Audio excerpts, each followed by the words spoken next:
Imagine waking up and finding out your government, the one you pay for, the one sworn to protect you, was secretly listening to the phone calls of sitting U.S. senators. No warrant, no oversight, just pure political power in motion. That's exactly what just happened. Dan Bongino and Kash have pulled the curtain back on one of the biggest internal scandals in decades. FBI agents caught spying on GOP lawmakers. It's a story the mainstream media refuses to touch, but the consequences? They reach far beyond politics, because if they can do it to senators, what's stopping them from doing it to you? Let's unpack how this all started, who's really behind it, and what these mass firings mean for you and the future of justice in America. Now, picture this. You're Dan Bongino, former Secret Service agent, now a media personality with deep connections inside law enforcement. You've been hearing whispers for months. Something's not right inside the FBI's communications networks. Something's being hidden. And then one day, a memo lands on your desk. Not officially, quietly, from someone on the inside who couldn't stay silent anymore. The memo isn't just troubling, it's explosive. It details how certain FBI agents, operating under directives connected to investigations following January 6th, tracked private phone communications of roughly 8 to 12 sitting Republican senators. We're not talking about public statements or press releases. We're talking about who they called, how long they talked, and in some cases, where they were when those calls happened.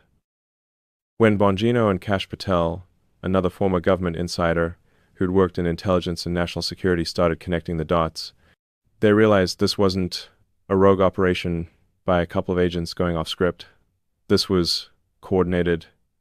This was authorized. And it had been happening for a significant period of time without any of the usual checks and balances that are supposed to prevent exactly this kind of thing. So they did what any responsible person would do when they discover something like this.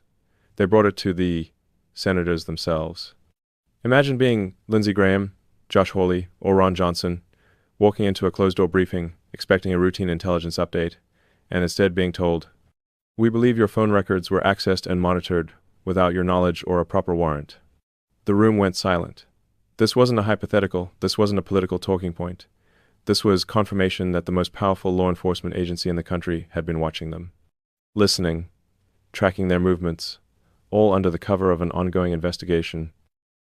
And here's the thing, this kind of surveillance doesn't happen in a vacuum. It doesn't just appear overnight. It's the result of systems that have been in place and quietly expanded for decades. But this didn't begin last week. It traces back to a pattern of political surveillance stretching decades. If you're old enough to remember the 1,960 seconds and 70 seconds, you might recall hearing about something called COINTELPRO. It stood for Counterintelligence Program, and it was run by the FBI under J. Edgar Hoover. Officially, it was supposed to target communist threats during the Cold War, but in reality, it became a tool to spy on civil rights leaders, anti-war activists, journalists, and anyone else the government deemed a threat not to national security, but to the status quo. Martin Luther King Jr. was wiretapped. Anonymous letters were sent trying to blackmail him. The FBI didn't just watch him, they actively tried to destroy his reputation. And he wasn't alone. Activists, students, feminists, church groups, if you spoke out against the government, you could end up on a list. Now, you might be thinking, that was a long time ago. We've learned from those mistakes, right? Well, here's the uncomfortable truth. The tools changed, but the tactics didn't. Back then, it was wiretaps and bugs planted in hotel rooms. Today, it's metadata collection, cell tower pings, and encrypted message intercepts. It's like upgrading from wiretaps to Wi-Fi intercepts. The technology is more powerful. The oversight? Not so much. What we're seeing now with these senators isn't a new invention. It's an old playbook with a fresh coat of digital paint. The justification is always the same: national security, protecting the country, preventing another attack, another riot, another disaster. And on the surface, that sounds reasonable. But when safety becomes a reason to ignore the Constitution, we're not protecting anything. We're dismantling it. And just like in the old days, the justification was always the same: national security. So how did we get from monitoring suspected communists in the 1,960 seconds to tracking sitting senators in 2025? The answer lies in January 6, 2021. That day at the Capitol became a turning point not just politically but legally. It gave certain people in power the justification they needed to bypass the normal rules. Let me be clear. What happened on January 6th was chaotic, it was wrong, and people were rightly held accountable. But in the aftermath, something else happened. The event was used carefully, strategically, as a pretext to expand surveillance powers under the guise of investigating threats to democracy. Normally, if the FBI wants to wiretap or monitor someone's communications, they have to go through something called a FISA Court Foreign Intelligence Surveillance Act. It's not perfect, but it's supposed to act as a check. Agents have to show probable cause. They have to justify why the surveillance is necessary. There's paperwork. There's oversight. It's not supposed to be easy. But what happened here is that certain officials, allegedly including Special Counsel Jack Smith, argued that because the January 6th investigation involved potential threats to Congress itself, normal procedures could be sped up or skipped altogether. They didn't call it spying, they called it tracking communications relevant to ongoing threats. They said they were protecting lawmakers. Except the lawmakers themselves were never told. And the people being monitored? They were the ones asking uncomfortable questions about the investigation in the first place. This is where it gets deeply troubling. When the rules designed to protect us from government overreach start getting bent or ignored, we're not talking about a one-time mistake. We're talking about a fundamental breakdown in how power is supposed to work. And once that door is opened, it's very hard to close. Think about it this way. If the government can monitor a sitting U.S. senator without a warrant because they don't like the questions that senator is asking, what does that mean for the rest of us? If they can do it to someone with legal protections, staff, and a national platform, what stops them from doing it to a retired teacher in Ohio, or a small business owner in Arizona, or you? When rules get ignored at the top, someone always finds out, and this time, Bongino did. This is where the story shifts from disturbing to encouraging, because even in a system that sometimes feels rigged, there are still people on the inside who believe in doing the right thing. Whistleblowers are often portrayed in movies as dramatic, trench-coat-wearing figures meeting in parking garages. The reality is usually much quieter. It's someone who's worked in the system for years, who's seen things that don't sit right, and who finally reaches a point where they can't stay silent anymore. In this case, it was multiple people, agents and analysts inside the FBI, who saw what was happening and knew it was wrong. These whistleblowers didn't go to the press first. They went through internal channels. They documented what they saw. They kept copies of memos, communication logs, authorization forms. And when it became clear that their concerns weren't being taken seriously internally, they reached out to people they trusted on the outside, people like Bongino and Patel, who had the platform and the credibility to make sure the information didn't just disappear. The memo that eventually came to light detailed not just the surveillance itself, but who ordered it, who knew about it, and how long it had been going on. It named names. It included timestamps. It wasn't speculation, it was evidence. And that evidence made its way to Congress, specifically to senators like Lindsey Graham, Josh Hawley, Ron Johnson, Marsha Blackburn, and others who had been directly affected. They demanded answers, they demanded accountability, and they got Attorney General Pam Bondi involved. During a hearing that should have been front-page news everywhere, Senator Hawley stood up and said something that cut right to the heart of the issue. He said he'd been told over and over that Joe Biden never targeted his political opponents, that Biden's Justice Department was independent, fair, impartial. And then he paused and said, "That's interesting, because I just found out yesterday that the FBI tapped my phone." He listed the others: Lindsey Graham's phone, Marsha Blackburn's phone, several others. And then he asked the question that everyone should be asking. Who ordered this? Who signed off on the tapping of United States senators' phones? Bondi, to her credit, didn't dodge. She said she couldn't discuss all the details yet for good legal reasons, but she confirmed that a full investigation was underway. She confirmed that she'd spoken at length with FBI Director Kash Patel about it, and she made it clear people would be held accountable. But even with senators demanding answers, the question remained, who signed off? That's when the name Jack Smith started coming up more and more. Jack Smith, the special counsel appointed to investigate matters related to January 6th and other cases involving the former president. Smith had a reputation as aggressive, thorough, and willing to push boundaries to get results. But this was something else entirely. According to the documents that have since come to light, Smith allegedly played a central organizing role in authorizing the tracking of these communications. He argued it was necessary for the investigation. He said it fell within his mandate. But here's the problem. Even if you believe the investigation itself was legitimate, that doesn't give you carte blanche to ignore the Constitution. It doesn't mean you get to skip the warrant process. Doesn't mean you get to treat elected officials or anyone like suspects without due process. And once the scope of what had happened became clear, the FBI had no choice but to act.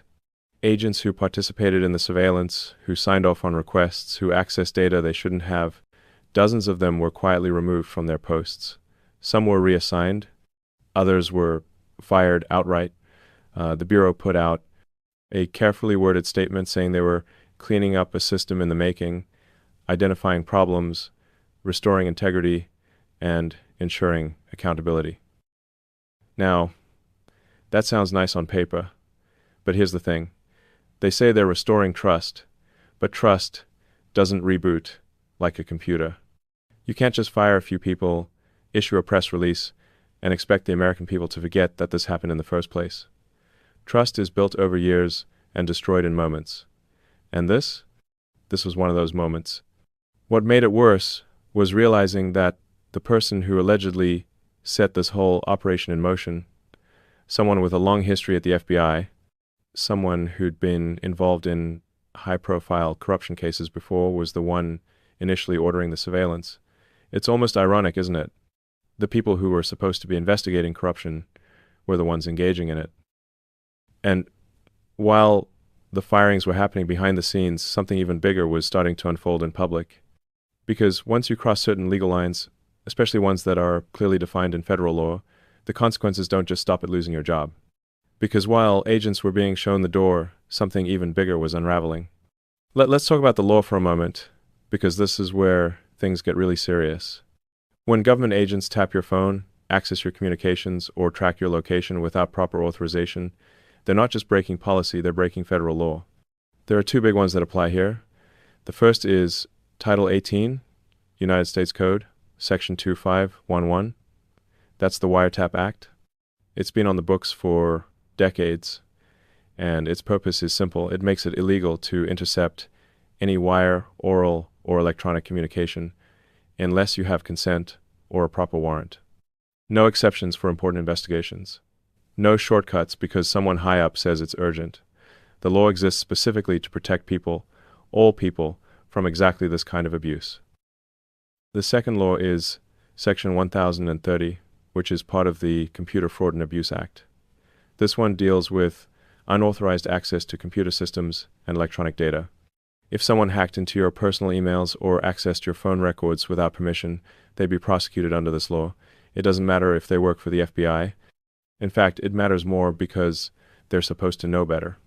These aren't vague statutes. They're clear, they're enforceable, and they carry real penalties, fines, prison time, and civil liability. That last part is important because it means the senators who were spied on could personally sue the individuals responsible. Senator Cynthia Lummis, who was also on the list of those monitored, stood up during another hearing and asked a pointed question. Could she hold people personally responsible? Could she go after them, not just through the system, but individually in civil and criminal court? The answer is yes, and that's exactly what some legal experts are now advising. Because when someone violates your constitutional rights under the color of law, meaning they use their official position to do it, they lose the protections that normally shield government employees from lawsuits. It's called qualified immunity, and it doesn't apply when you knowingly break the law. So, we're not just talking about firings anymore. We're talking about prosecutions. We're talking about lawsuits. We're talking about people going to jail. And one of those people might be someone you've heard of before. And just as the legal walls start closing and a familiar face walks into court, James Comey, former FBI director, the man who was fired by President Trump back in 2017, the man who wrote memos about his private conversations with the president and then leaked them to the press through a friend by his own admission because he wanted to trigger the appointment of a special counsel. Well, guess what? He's back in the news. But this time, he's not giving interviews on cable TV or promoting a book. This time, he's standing in front of a federal judge, entering a plea. Not guilty. That's what Comey said when he was formally charged with 2 federal counts: lying to Congress and obstructing a congressional proceeding.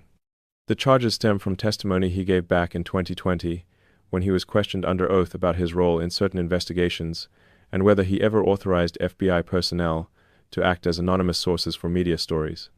At the time, he said no. He said he never did that. He said the FBI under his leadership operated with integrity and independence. But the evidence that's come out since tells something completely different. Emails, text messages, testimony from other agents who were there. All of it points to a pattern of selectively leaking information, coordinating media narratives, and using the press as a tool to shape investigations rather than simply report on them. Now here's the irony, and it's hard to miss. For years, Comey positioned himself as the defender of institutional integrity. He wrote op-eds warning that Donald Trump was a threat to the FBI, to the Justice Department, to the rule of law itself. He went on MSNBC and said that Trump wanted to corrupt these institutions and that Americans needed to vote against him to protect them. But now Comey himself stands accused of undermining those very institutions, of lying under oath, of using his position not to serve justice, but to advance a narrative. It's poetic in a tragic sort of way, because behind every scandal there's always an institution left broken. And that's the real cost here. It's not just about one person or one case. It's about what happens to public trust when the people in charge of enforcing the law are caught breaking it. When the fire watchers start the fires. Let's zoom out for a second. This story, FBI agents spying on senators' mass firings, a former director indicted, should be everywhere. It should be leading every news broadcast. It should be on the front page of every major newspaper. This is, without exaggeration, one of the biggest government accountability stories in a generation. So where's the coverage? If you've been watching the major networks or reading the mainstream papers, you've probably noticed something strange, that this topic is hard to find. At least, I'm having a hard time. I feel like they're either not covering it at all, or they're burying it on page 7 with a 2-paragraph summary that makes it sound like a minor personnel issue. Meanwhile, what are they covering? Speculation about whether Donald Trump might steal the next election. Opinion pieces about threats to democracy. Endless panels debating political horse races. Do you see the irony? The actual story about government overreach, about law enforcement spying on elected officials, about constitutional violations that gets ignored. But hypothetical threats? Those get wall-to-wall coverage. When truth becomes inconvenient, algorithms go quiet. This isn't an accident. It's a choice. Media organizations decide what to amplify and what to suppress, based not just on what's newsworthy, but on what fits their narrative. And a story that makes the FBI look bad, that vindicates concerns about weaponized government, that suggests Trump and his allies were right to be suspicious, that doesn't fit. So it gets downplayed, it gets ignored, or it gets framed in a way that shifts blame away from the people responsible. But here's the thing, people aren't stupid. Seniors, especially, folks who've lived through decades of political spin and media manipulation, they can smell it when something's being hidden. They remember Watergate, they remember Iran-Contra, they know what a cover-up looks like. And more importantly, they know where to go to find the truth when the mainstream media won't give it to them. But the American people aren't silent anymore, especially not online. There's been a massive shift in how people consume news over the last few years. It used to be that if the major networks didn't cover something, it basically didn't exist. But now we have social media. We have independent journalists. We have platforms like X, formerly Twitter. We now have YouTube platforms where information spreads faster than any editorial board can control. And the data backs this up. Just a few years ago, surveys showed that people who got their news primarily from platforms like Twitter leaned heavily Democratic. We're talking about a gap of more than 30 points. But since I took over and decided to remove a lot of the behind-the-scenes content moderation that was silencing certain voices, we saw that balance completely flip. Now, Republican and conservative voices are not only present, they're thriving. The gap has swung by over 50 points. That's not a small adjustment. That's a seismic shift. And you can see it with your own eyes if you spend any time on the platform. Stories that would have been suppressed 2 years ago now trend for days. Whistleblowers can go directly to the public. Senators can share their own experiences in real time. When the truth can trend, it becomes harder to bury. And that's exactly what scares the establishment. Because once people realize they don't need permission from a news anchor to know what's happening in their own government, the old gatekeepers lose their power. This is what I mean when I talk about the public square. Not a place where everyone agrees, but a place where everyone gets to speak. Where the algorithm doesn't secretly favor one side. Where transparency replaces manipulation. And for seniors, this is empowering. You don't need to be tech savvy to understand what's happening. You just need to know where to look. Platforms like this one, independent creators who do the research, who break down the facts, who aren't beholden to corporate sponsors, are the new front line of journalism. But with that freedom comes responsibility, because not everything you see online is true, not every claim is verified, so it's important to think critically, to cross-check, to ask questions. Don't just believe something because it confirms what you already think. Believe it because the evidence backs it up. And in this case, the evidence is overwhelming. So what does all of this mean? Not just for politics, but for the country, for the idea of justice, for trust in the institutions that are supposed to serve us? Let's step back and think about the bigger picture. A government that spies on its opposition is like a referee secretly betting on the game. It doesn't matter what the final score is. Once you know the ref was compromised, the whole thing is tainted. That's where we are right now. Not because one party is good and the other is bad, but because the system itself has been corrupted. The tools that are supposed to protect us, law enforcement, intelligence agencies, the courts, were turned into weapons. And once that happens, it doesn't matter who's in charge. The damage is done. Trust is the foundation of a functioning democracy. When people trust that elections are fair, that laws apply equally, that their rights will be protected, the system works. But when that trust erodes, when people start believing the game is rigged, that the powerful play by different rules, that their voice doesn't matter, then the system starts to collapse. And we're closer to that point than a lot of people realize. But here's the good news. It's not too late. Accountability isn't revenge. It's repair. When people break the law, especially people in power, holding them accountable isn't about getting even. It's about proving that the system still works, that no one is above the law, that the rules still matter. That's why these firings matter. That's why the investigations matter. That's why prosecutions, if they're warranted, need to happen. Not to destroy the FBI or the Justice Department, but to save them, to prove that they can clean house, to show that when mistakes are made, they're corrected.